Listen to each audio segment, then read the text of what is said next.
Vous êtes bien sur la radio nationale et vous avez fait le bon choix. Il est 7h à Chikolomba, dans la région de Kouchalam. Même heure à Kona, c'est à Mopti. Et c'est l'heure de votre journal. Bonjour et bienvenue.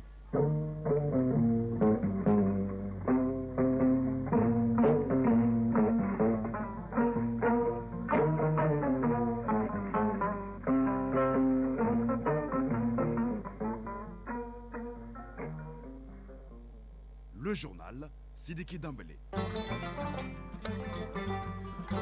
Dans l'actualité, première édition de ce mardi 18 février 2025. Tout d'abord, la couleur du temps sur Bamako et environ 24 degrés ce matin. Journée ensoleillée dans l'ensemble. Attention, il fera 39 degrés aujourd'hui avec du vent chaud, 11 km à l'heure, humidité à 13%. Prenez vos précautions.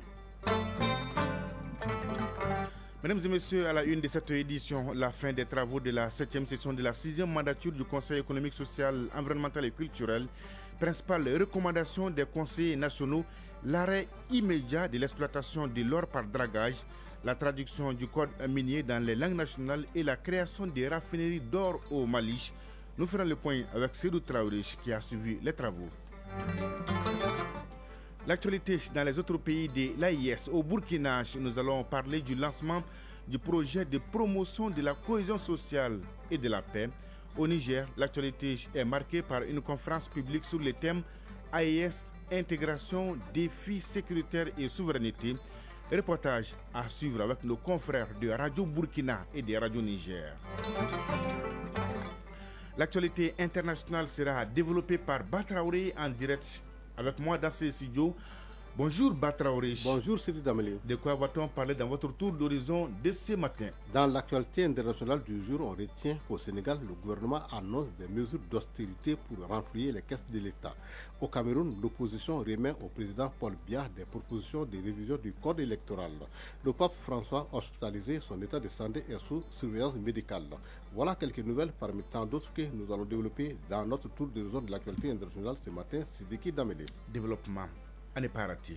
La chronique initiative citoyenne au menu. Ousmane Daou nous ouvre ce matin les portes de l'association Union pour la promotion de l'égalité des chances, aide et action. Et enfin, la page des sports sera développée par l'athlète de jour et de nuit. Sragatou Sissé, bonjour. Bonjour, c'est Digidam. Est-ce que tout va bien, Sragatou? Oui, ça va, alhamdoulilah. La une de votre page. Les aigles, monsieur, en route pour la troisième et dernière fenêtre des éliminatoires de l'Afro-Basket au Maroc. La liste des 12 joueurs retenus par le sélectionneur Alaï Diko a été dévoilée. Vous l'entendrez. La 13e journée de Ligue 1 Pro en cours. La programmation de la 5e journée du championnat national de foot féminin.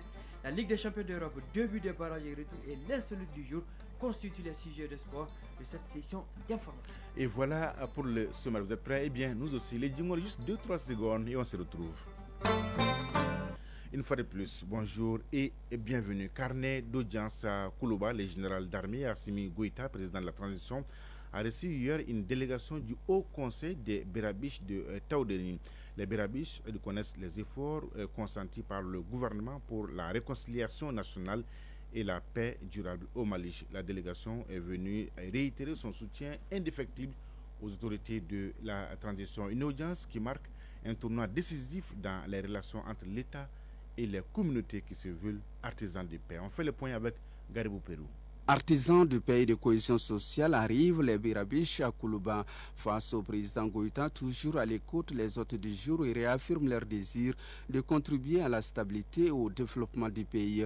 Les membres de la communauté des Birabiches s'activent avec sérénité pour que les armes se taisent et que les mots prennent le relais. Et c'est d'ailleurs avec volontariat et s'engagent à soutenir toute initiative visant à promouvoir l'unité et la réconciliation nationale. Sidi Mohamed Ould Mohamed, porte-parole du Haut Conseil des Berabiches de Taoudeni. On a rencontré le président, c'est pour le souhaiter les meilleurs vœux de la nouvelle année et échanger sur la région de Taoudeni. C'est promouvoir la paix et l'unité nationale et rassurer le président du soutien de la communauté Berabiche à la transition et à la paix dans la région de Taoudeni en particulier et dans tout le Mali en général. Mais comme vous le savez, la communauté de Berabiche a toujours œuvré pour la cohésion sociale. Nous sommes toujours pour la paix et la réconciliation et nous œuvrons même au-delà des Taoudeni dans ce qui va ramener la quiétude au Mali. Après des années de silence et de méfiance, la chance est donnée au dialogue pour écrire une nouvelle page de notre histoire.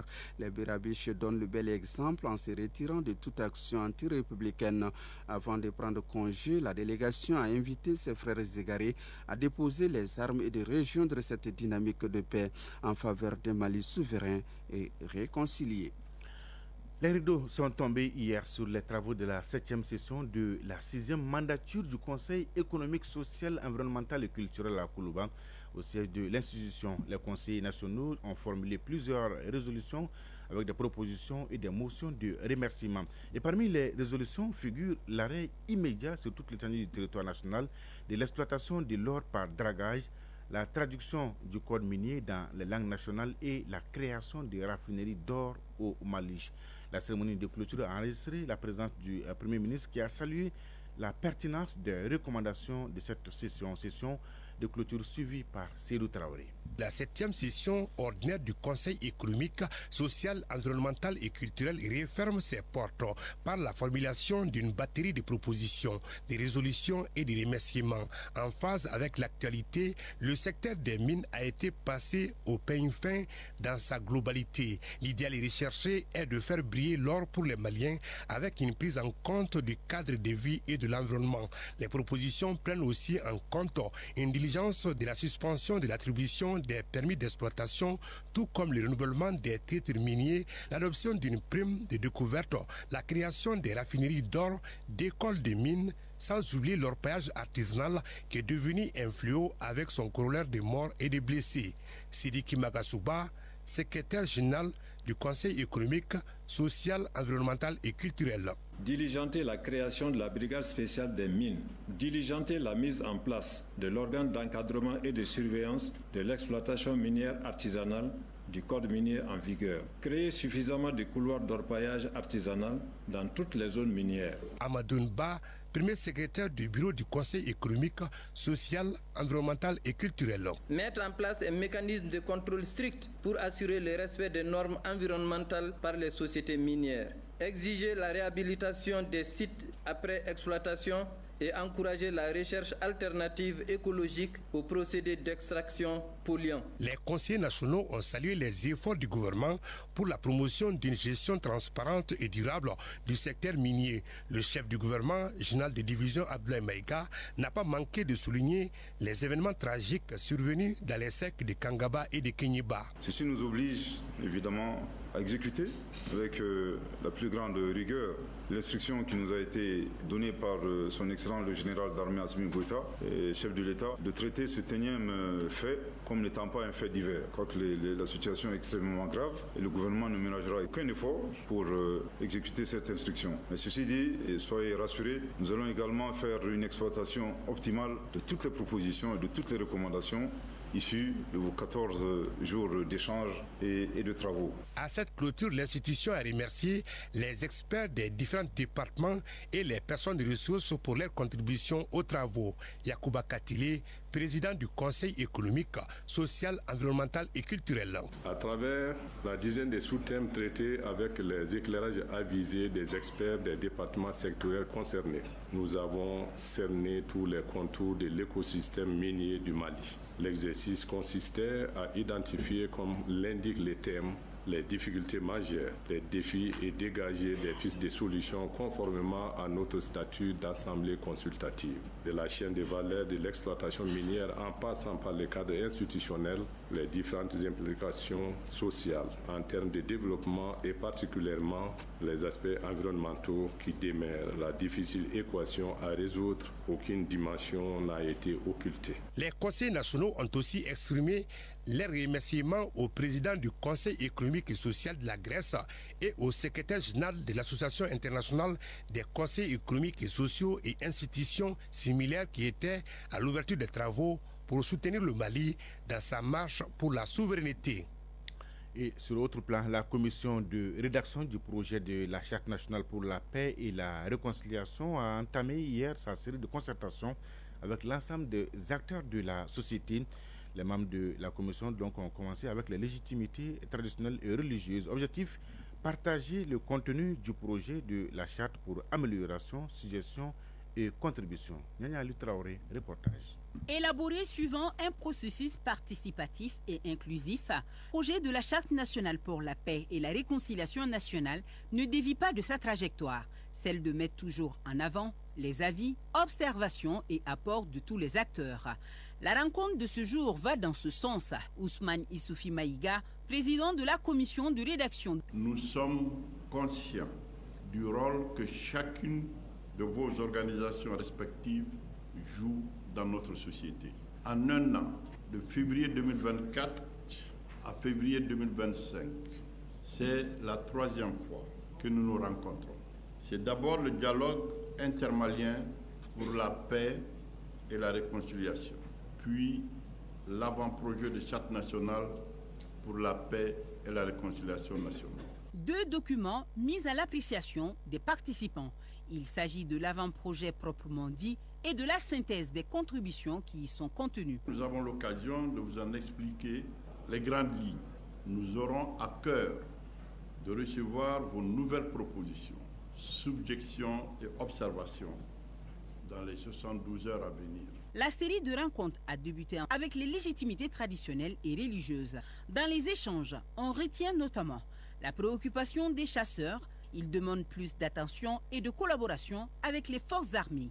Autre point soulevé, la réinsertion des anciens combattants dans l'armée régulière. Pascal Koulibaly, représentant de la conférence épiscopale du Mali. Il faut arrêter désormais que l'on sache que ceux qui vont prendre les armes, ils ne seront pas intégrés dans l'armée. Sinon, ça devient une manière de s'insérer, de rentrer dans l'armée. Deuxième point, pour ce qui va se passer cette année, les prochaines intégrations, nous, on pense que c'est d'instituer un concours entre les rebelles eux-mêmes.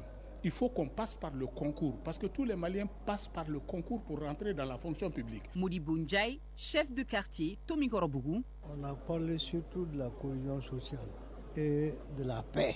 Il faut qu'on s'assoie, qu'on cause, qu'on se donne des idées et qu'on échange. Les consultations se poursuivront dans la semaine et concernent toutes les fêtières afin de sortir un document fiable et inclusif, prenant en compte toutes les préoccupations des populations maliennes.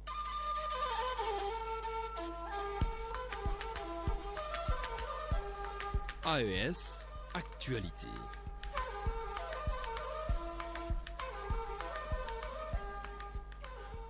Promouvoir la paix au sein des groupements de femmes victimes de violences liées au genre à travers l'approche Cercle de paix, c'est une initiative de l'Association des femmes scientifiques du Burkina, soutenue par le Fonds national de la recherche et de l'innovation pour le développement. Ce projet, basé sur le dialogue pour réhabiliter et relever le moral des femmes, vise également à promouvoir la cohésion et la paix au Burkina. Projet officiellement lancé le week-end dernier à Ouagadougou. On fait le point avec Jude Kael Kafando de Radio Burkina. Réunir des femmes victimes de violences basées sur le genre en groupe de 15 pour partager leurs expériences personnelles afin de trouver des voies et moyens de surmonter leurs blessures, c'est tout le sens de l'approche Cercle de paix promue par l'Association des femmes scientifiques du Burkina Faso. La coordinatrice du projet, Julienne Gué. Le cercle de paix, c'est un outil qui permet de penser les blessures des femmes, de les aider à surmonter ce qu'elles ont vécu en termes de viol, de sévices, de façon à les transformer elles-mêmes en actrices, artisanes de paix, pour qu'elles soient le cheval de bataille dans la sensibilisation, dans la conviction des autres femmes blessées, meurtries, à accepter de pardonner et à aider les autres aussi à surmonter la douleur qu'elles ont connue. Ce projet sera implémenté dans la région du Nord et du Centre. Il va concerner environ une 50aine de femmes. Pour le représentant du ministre en charge de l'enseignement supérieur, patron de la cérémonie, la contribution de la femme dans la recherche de la paix est plus que nécessaire. Ahmed Djiga. L'activité est une initiative fort louable, en particulier dans le contexte que nous vivons aujourd'hui, puisqu'il n'est pas possible de vouloir résoudre un conflit sans impliquer les femmes. L'appel, c'est surtout l'engagement patriotique qui doit se reposer essentiellement sur une approche basée bien sûr sur l'égalité, mais une approche qui doit mettre aussi en avant la volonté de tout un chacun pour non seulement assurer la cohésion sociale, mais aussi permettre donc d'avoir une paix durable dans notre pays. Dénommé promotion de l'approche Cercle de paix pour la transformation des conflits pour un meilleur enracinement de la paix, de la cohésion sociale et du vivre ensemble au Burkina, le projet s'étend sur 3 ans et est financé par le Fonds national de la recherche et de l'innovation pour le développement.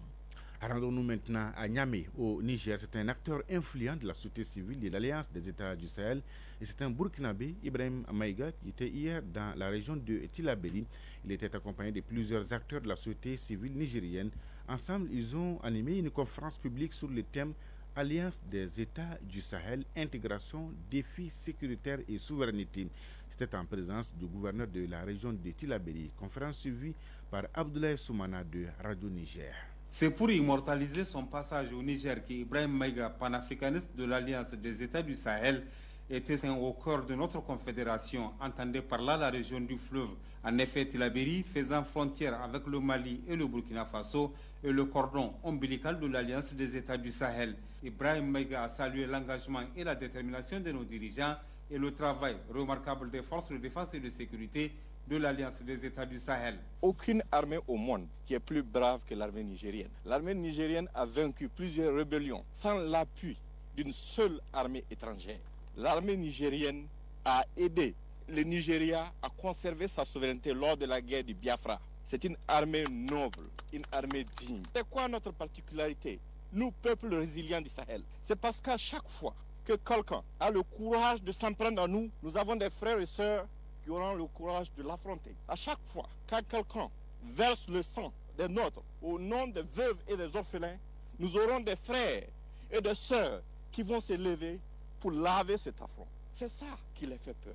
L'importance de cette visite explique sans doute la forte mobilisation des populations qui ont pris d'assaut la salle des réunions du gouvernorat. Là également, le gouverneur de la région, le lieutenant-colonel Mene Boukar, s'est exprimé pour magnifier cette démarche. Le même exercice a été répliqué par les membres de la mission avant que Ibrahim Maïga ne s'adresse aux participants. Les gens sous-estiment notre détermination à être des hommes libres parce qu'ils pensent que nous ne sommes pas capables de réfléchir et de savoir ce qui est bien pour nous-mêmes.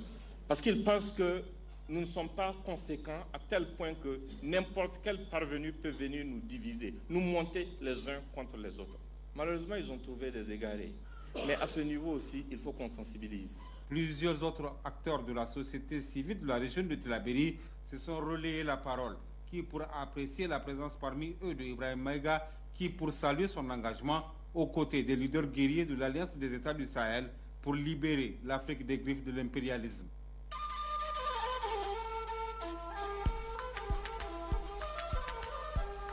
AES, actualité.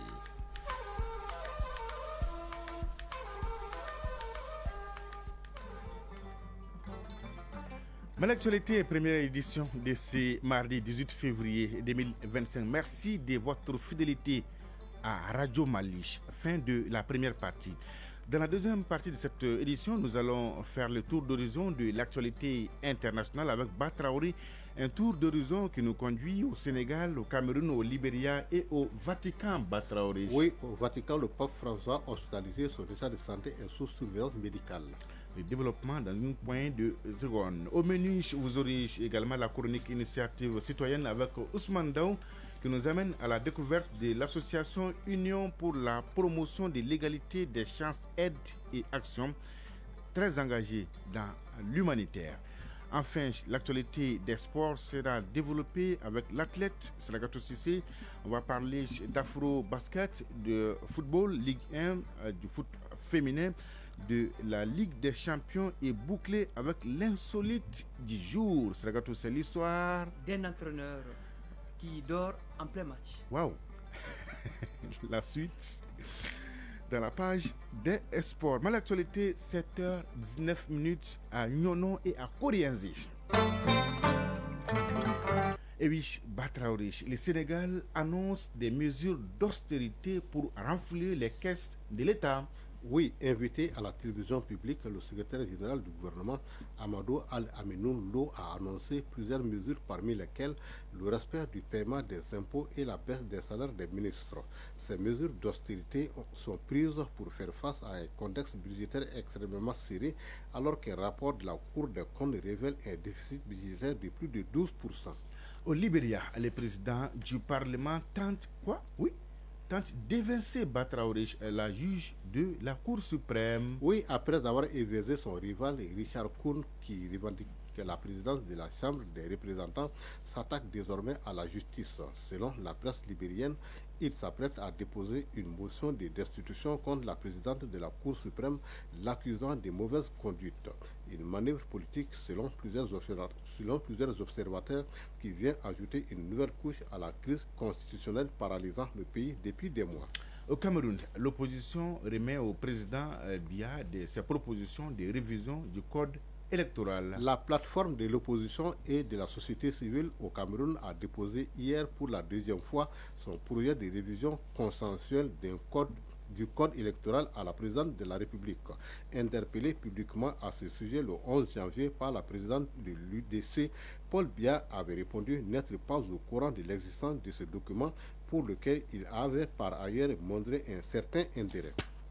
Au Soudan du Sud, des affrontements inquiétants entre l'armée et les forces de Machar. Oui, des combats ont eu lieu ces dernières semaines dans plusieurs régions du pays entre l'armée sud-soudanaise dirigée par le président Salva Kiir et les forces de l'opposition loyale au vice-président Riek Machar. Tous deux sont signataires de l'accord de paix de 2018 qui avait mis fin à la guerre civile débutée en 2013. Mais la multiplication des incidents sécuritaires ne rassure pas.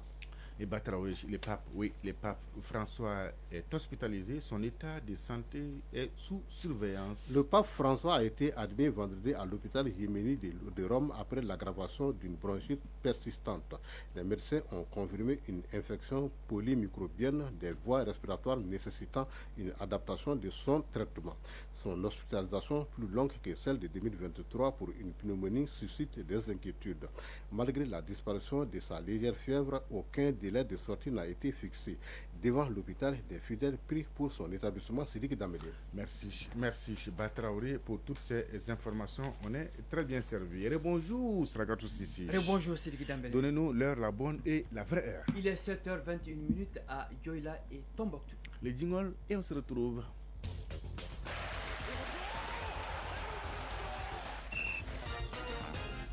Parlons d'abord des éliminatoires Afro-Basket Messieurs, troisième et dernière fenêtre. Le Mali se prépare à cet effet pour aller chercher les tickets de la qualification, Sragatou. Oui, la bataille aura lieu à Rabat au Maroc du 21 au 23 février. Le Mali est dans le groupe A aux côtés du pays hôte, le Maroc, la RD Congo et le Soudan du Sud. Hier, le sélectionneur des Aigles basketteurs du Mali, Alaji Diko, a dévoilé la liste des 12 joueurs retenus pour la campagne. On l'écoute au micro de notre reporter Moussa Diabaté sur les critères de choix.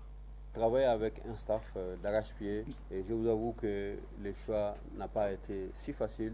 On a mis des critères d'engagement. Le second critère, c'est quoi? Sur le plan capacité de jeu des gens disponibles et sur le plan performance des gens aussi qui vraiment sont en train de cartonner. En se référant à la liste des 12 joueurs désignés, le staff technique a fait appel aux cadres Ibrahima Sherif Haïdra, Aliou Fadjala Yara, Ibrahima Djambo, Sirima Kanouté et Samba Baleira. A noter que 20 pays sont répartis en 5 poules de 4 pour 16 places. Les 3 premiers de chaque poule se qualifient pour la phase finale de l'Afrobasket en Angola du 12 au 24 août 2025. Bien noté, Sragatou. Elle est magique, la radio. Championnat national professionnel de Ligue 1, Sragatou. La 13e journée est en cours.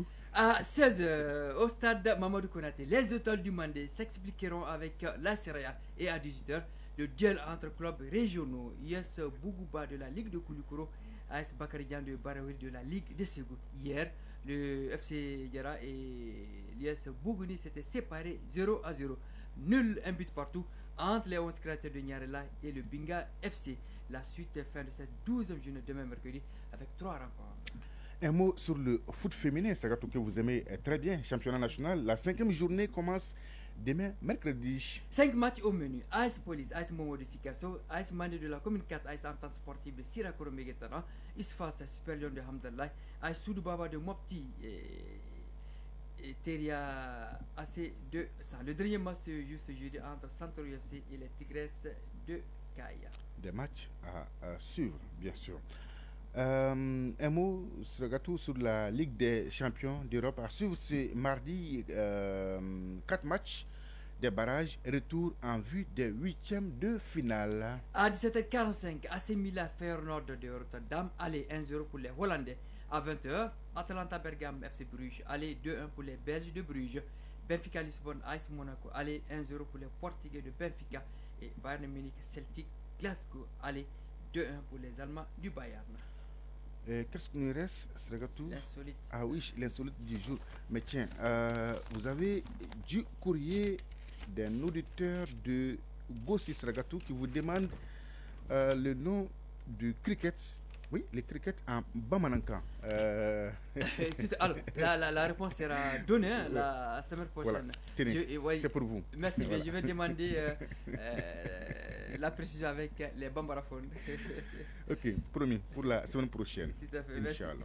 L'insolite du jour, à l'intérieur du pays, oui, nous sommes à l'intérieur du pays, il y a des choses souvent très intéressantes, Sragatou.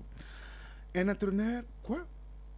Nom de Dieu, un entraîneur dort en plein match, Sragatou. En plein match, l'entraîneur, il dort, il ronfle tranquillement. Alors, dites-nous, vous avez tout suivi, que s'est-il passé réellement? Racontez-nous tout. Nous allons taire naturellement le nom de la dite ville. Alors, le match opposait deux équipes issues du même quartier. L'entraîneur de l'équipe A, connu pour sa rigueur et sa bougeotte, c'est-à-dire ne pas tenir en place, ouais, tu vas rester sur place. Avait donné sa stratégie à appliquer. 5 minutes après le coup d'envoi, il prend place sur sa chaise. Oui. Le match sur son coup, ses normal. joueurs et les remplaçants sont étonnés de l'attitude nouvelle de leur entraîneur. Alors, il ne gesticule pas, il ne parle pas, bizarre, il ne bouge pas. Bizarre. Mystère. Bizarre. Portant des lunettes noires, il dort sur sa chaise. En le réveillant à la mi-temps, il sursaute et accourt vers l'arbitre pour lui demander lequel de ses joueurs a raté un pénalty. Elle avait donné un somnifère. Initiative citoyenne. Le développement nous-mêmes. Sacré Sragatou Sicile. La chronique initiative citoyenne de ce mardi s'intéresse à l'association Union pour la promotion de l'égalité des chances, aide et action. Une association qui milite depuis sa création pour que les jeunes maliens puissent se consacrer à l'action humanitaire. Elle œuvre également aux côtés des personnes en situation de précarité, de famine et d'effondrement économique. Voyons tout cela avec Ousmane Daou. Mise sur les fonds baptismaux, il y a un an, l'association Union pour la promotion de l'égalité des chances, aide et action intervient auprès des populations démunies, vulnérables, marginalisées, victimes d'inondations, de famine ou d'effondrement économique. Pour mener à bien ces activités, elle est présente au plus près de ces couches vulnérables à Bamako et à l'intérieur du pays. Badra Alou Koulibaly, président de l'association Union pour la promotion de l'égalité des chances, aide et action. Nous œuvrons en faveur des populations touchées et défavorisées avec des plans de soutien économique, social et humanitaire. L'association tente de répondre aux besoins vitaux et des êtres humains. Elle est dédiée à la réduction de la souffrance, l'élimination de l'extrême pauvreté et permettre l'autosuffisance alimentaire et nutritionnelle des populations dans la réalisation des projets. Malgré quelques difficultés, l'association est active sur le terrain à travers la formation et des actions concrètes. Nous avons organisé des conférences, des débats, des formations. Nous avons animé des séminaires. Nous avons organisé des formations gratuites à l'endroit des populations, notamment sur la citoyenneté. Nous avons apporté des petites aides aux populations démunies. Nous avons apporté de l'aide aussi aux sinistrés, aux déplacés, souvent à Bamako et dans quelques régions du Mali. Aujourd'hui, le combat de l'UNPCA est de faire en sorte que les jeunes s'engagent beaucoup plus dans l'humanitaire pour aider encore plus les populations vulnérables. Badra Alou Koulibaly, président de l'association Union pour la promotion de l'égalité des chances, aide et action. C'est que les jeunes maliens s'investissent aussi beaucoup dans l'humanitaire parce que les moments que le pays traverse en ce moment-là, et tout le monde le sait, et il faut que les jeunes maliens se donnent la main, il faut qu'ils travaillent ensemble, il faut qu'ils s'investissent dans l'humanitaire. Il y a des populations qui sont là qui en ont besoin. En attendant, l'association Union pour la promotion de l'égalité des chances, aide et action continue son chemin pour soutenir et aider davantage les populations vulnérables. Merci Ousmane Dao. 7h30 pile à Sanzana et à Yelimane. C'est donc tout pour ce journal. Grand merci à Batraouri et à Idrissa Damele qui m'ont aidé à la réalisation, aux opérations techniques Mamadou Bejalo. La mise en ligne est assurée par Badji Touré, à la coordination Brahma Traoré, présentation Sidiki Damele. Merci de votre fidélité et de tous vos soutiens. C'est réconfortant. L'info continue sur votre chaîne. Tout de suite, la page météo avec Mahamadou Keita, suivi des avis et communiqués avec Fousseni Djara. Et à 13h, vous avez rendez-vous avec Ashta Salou Maïga pour la deuxième édition du journal. La pensée du jour, signée Oscar Wilde. La beauté est dans les yeux de celui qui regarde. Oui, la beauté est dans les yeux de celui qui regarde. Mesdames et messieurs, prenez soin de vous et des autres. Excellente journée de mardi à toutes et à tous. Au revoir.